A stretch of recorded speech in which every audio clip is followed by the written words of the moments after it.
grace.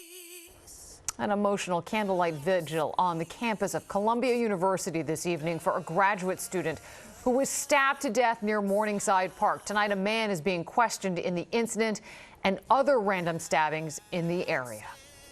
And good evening to you at 6 o'clock. I'm Liz Chow. And I'm Bill Ritter. More random violence in New York City. And tonight, the NYPD stepping up security around the campus of Columbia University in Upper Manhattan. Graduate student Davide Giri, who was returning from soccer practice last night, was stabbed to death. 15 minutes later, a tourist from Italy was stabbed a few blocks away. He survived. Investigators say the suspect in these attacks was caught while threatening another person in Central Park. This latest crime spree happening as we approach the 2-year anniversary of the murder of that girl right there, Barnard College student Tessa Major. She was stabbed and killed in Morningside Park in the same area. Eyewitness News reporter Sonia Rincon is live on the campus of Columbia University where students just held that vigil. Sonia. And Liz, this tragedy is being described as an unspeakable loss for the Columbia University community. And though a suspect is in custody, there will be stepped-up patrols around the campus tonight and in Morningside Park.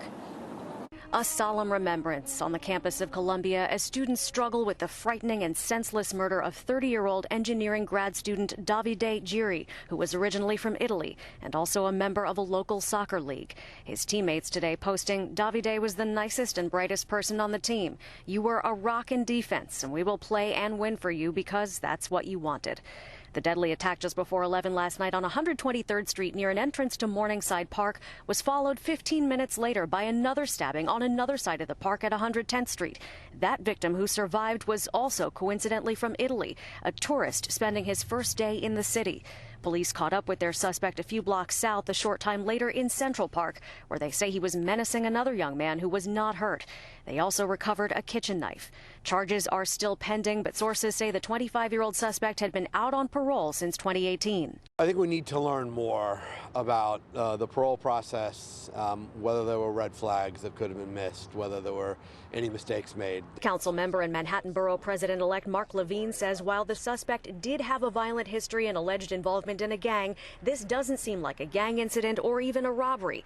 The attacks appear to have been random. There's indications that there's mental health and/or substance abuse involved. Almost exactly 2 years since the murder of Barnard freshman Tessa Majors in Morningside Park, Levine says there's more lighting, more patrols from police and park officers, and no uptick in violent crime there.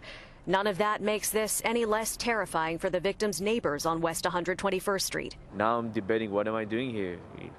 You know, I always heard about gunshots and, it's not safe in there, but I never thought it would be, someone from my building. This freshman who's from Israel says he and his roommate don't want to be scared to go out, but right now they are. We are young. We need to go out and explore this amazing city, and now, we're afraid. Go ahead. I'll wait. And the suspect is expected to be charged tonight in those 3 attacks from last night and possibly also an attack from Wednesday night, also a stabbing in the neighborhood. We're live in